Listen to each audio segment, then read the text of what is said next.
Let's dive right into this explainer by putting ourselves in that all too familiar, incredibly frustrating scenario. I mean, picture this. You're lying in bed. The lights are off. Your physical body is just completely, utterly exhausted. But your brain? No way. Your brain absolutely refuses to shut down. It's racing, humming with energy, and totally disconnected from how tired your muscles actually feel. So we really have to ask the question, why can't you fall asleep, even when you desperately want to? Honestly, it kind of feels like a betrayal, doesn't it? Like your own body is turning against you. But what we're going to uncover in our investigation today will prove that sleeplessness is actually a highly coordinated, systemic bodily response. It's not a lack of willpower, it's definitely not a personal failure, it's just science. And the good news, once we understand that science, we can completely change the outcome. I mean, almost everyone has experienced this agonizing timeline. You know the drill. You glance at the clock. 11 p.m., you're awake. Midnight, still awake. 1 a.m. rolls around, and now you're not just awake, you're frustrated and probably even a little anxious about how tired you'll be tomorrow. And this brilliantly illustrates the exact moment your brain, your hormones, your daily habits, and your environment are all converging to actively work against your body's deep desire to rest. The simple truth is, sleep isn't controlled by just squeezing your eyes shut and hoping for the best. So let's look at Section 1, the internal saboteurs, how your brain and hormones fight sleep. Let's meet our very first set of suspects in this physiological detective story. Behind the scenes, it all starts with your circadian rhythm. You can think of this as the master foundational architecture of your sleep. It's basically your body's natural 24-hour internal clock. Its entire job is to tell you when it's time to be alert and conquer the day, and when it's time to wind down and feel sleepy. But, well, here's the catch. This incredibly ancient biological clock relies on light to know what time it is, which means it can very easily be tricked into thinking it's still daytime if we aren't super careful. And that brings us perfectly to the exact chemical we need to drift off: melatonin. Often called the sleep hormone, melatonin is produced by your brain to literally prepare your nervous system for rest. But look closely at the trigger here. It is produced as darkness increases. It relies almost entirely on an environment of complete darkness to actually do its job properly. Which sets up the ultimate modern clash, right? In a natural environment, the sun goes down, the darkness triggers melatonin, and you get sleepy. Very simple. But compare that to our modern environment. When you expose yourself to bright lights late at night, especially that blue light from your phones, tablets, and TVs, your brain gets completely confused. It literally thinks the sun is still up. So that late-night doom scrolling is actively suppressing your melatonin production. And with less melatonin, falling asleep becomes way harder, and your overall sleep quality completely plummets.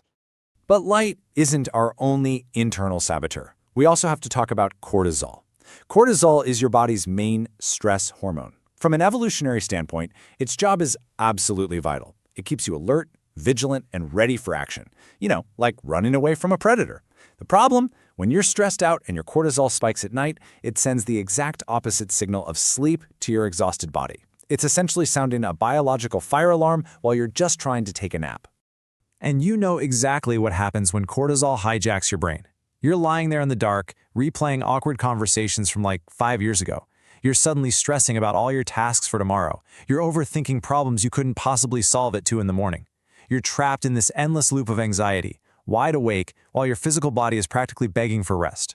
So the really crucial point here is that it isn't just our internal biology betraying us. We play a role in this too.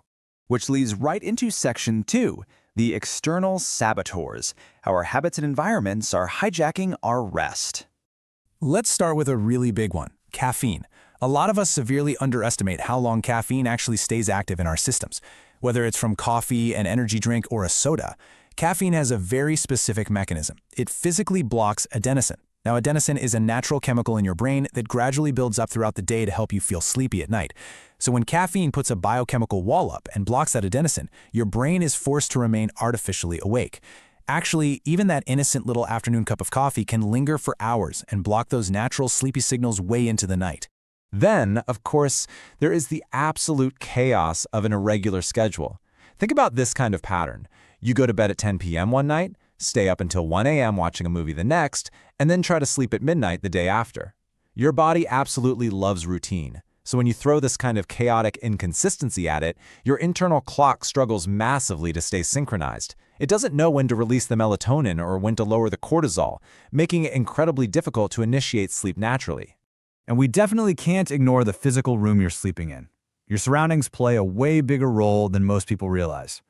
Your brain is constantly, subconsciously monitoring your environment for safety and comfort. If your bedroom is too bright from streetlights, too noisy, or honestly, just too warm, it signals to your brain that conditions are not ideal. And if your brain doesn't feel perfectly comfortable and secure, yeah, your sleep quality will absolutely suffer. But before we look at how to fix all of this, let's talk about Section 3, the fallout, the actual cost of sleeplessness. Because the consequences go far, far beyond just needing an extra cup of coffee the next morning. Poor sleep aggressively attacks almost every single system in your body. In the short term, you're hit with intense fatigue, terrible brain fog that ruins your concentration, wild mood swings, and even increased hunger because your appetite-regulating hormones get totally thrown out of whack. And if this goes on long-term, we're looking straight at severe chronic health issues. Your body simply cannot repair itself without sleep. Period. Okay, time for the solutions. Section 4, the protocol. How to actually fall asleep faster. Now that we've identified all the usual suspects, the light, the stress, the caffeine, the environment, here is a solid 5-step protocol to reclaim your night. And every single step here directly counters the saboteurs we just talked about. Step 1, reduce your screen time 30 to 60 minutes before bed. This allows your natural melatonin to finally flow. Step 2, keep a consistent schedule. Go to bed and wake up at the exact same time to lock in that circadian rhythm. Step 3, limit late-day caffeine, so your adenosine can actually do its job and make you tired. Step 4, keep your room cool and dark to signal perfect safety to your brain. And Step 5, create a wind-down routine. I really want to zoom in on that final step for a second, because it is so incredibly effective at lowering that evening cortisol spike. A wind-down routine doesn't have to be some huge, complicated thing. It can be reading a few pages of a physical book, doing some light stretching, journaling to just get all those racing thoughts out of your head and onto paper, or just throwing on some relaxing music. These simple, deliberate activities send a powerful, calming physiological signal to your brain that the day's threats are over and it is finally safe to sleep. And honestly, this brings us to the core message of this entire explainer. Sleep isn't random. It's not a lottery that you win or lose each night. Your brain is simply responding to the data it is given. When you take control and improve the signals you're sending from your daily habits, your bedroom environment, and your physical body, sleep naturally becomes so much easier. You have the power to change the input, which completely changes the output. So, I want to leave you with this provocative thought. When you look at your own life, what keeps you awake the most? Is it the stress of the day, the glare of the screens, that late afternoon caffeine hit, or just the endless loop of overthinking? Take a second to identify your own saboteur. And hey, if you want to keep optimizing your health through clear, science-based knowledge, make sure to subscribe to the Daily Momentum for more explainers just like this one. Thanks for joining me as we unpack the science today, and here is to getting a really great night.